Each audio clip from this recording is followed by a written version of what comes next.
안녕하십니까. 디지털 소통센터장 강정수입니다. 오늘은 추미애 법무부 장관 해임 청원과 추미애 장관 탄핵 청원 두 건에 대해 답변드립니다.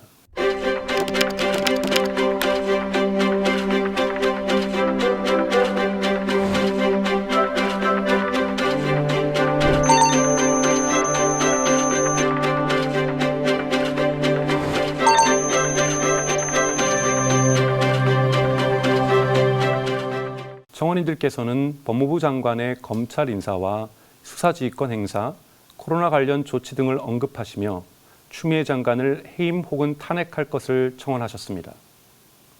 두 청원은 각각 24만여 명과 21만여 명의 국민께서 참여해 주셨습니다. 첫째 청원인께서는 법무부 장관이 보복성 인사를 단행했다고 말씀하셨습니다. 법무부는 지난 1월부터 두 차례 검찰 인사를 실시했습니다. 2020년 1월 신임 법무부 장관 취임을 계기로 조직의 쇄신을 도모하기 위해 진행된 검찰 인사는 검찰개혁 법령의 재개정 및 직제 개편에 따른 인권, 민생, 법치 중심의 검찰 업무 수행을 뒷받침하기 위해 실시됐습니다.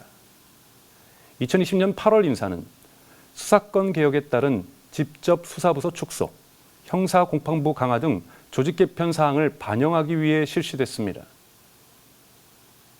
둘째, 청원인께서는 법무부 장관이 부당한 수사지휘권을 행사하고 있다고 지적하셨습니다. 이에 대해 법무부는 소위 검언유착 의혹 사건에서 검찰총장의 최측근인 현직 검사장이 수사 대상으로서 검찰총장에 대해 수사 공정성을 훼손한다는 우려가 제기되었기 때문에 부득이하게 법무부 장관이 수사 지휘를 통해 이를 바로잡은 것이라고 밝혔습니다.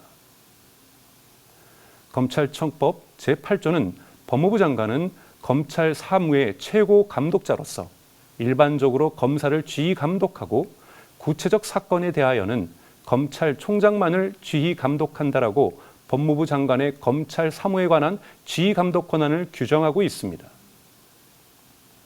법무부 장관의 지휘 감독 권한은 검찰 수사의 독립성은 보장하되 검찰 사무의 최고 감독자로서 국회에 대해 책임을 지는 장관이 검찰권 행사에 공정을 기하기 위해 부여받은 최소한의 민주적 견제 장치입니다.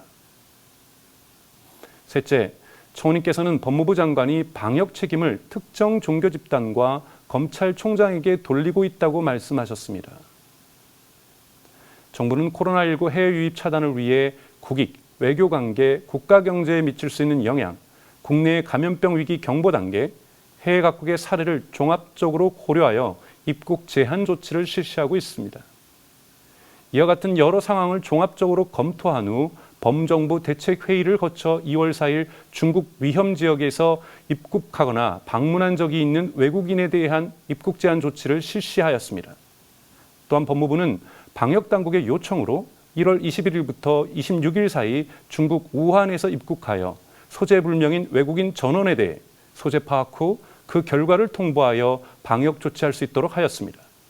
뿐만 아니라 코로나19 해외 유입 확진자가 다수 발생하는 국가에서 오는 외국인에 대하여는 항공편 중단, 사증 발급 억제 등 보다 강화된 입국 제한 조치를 시행하는 등 국민의 안전을 위해 감염병 해외 유입 차단에 만전을 기하고 있습니다. 청원인께서 언급하신 특정 종교 단체에 대한 압수수색 관련하여 말씀드리겠습니다.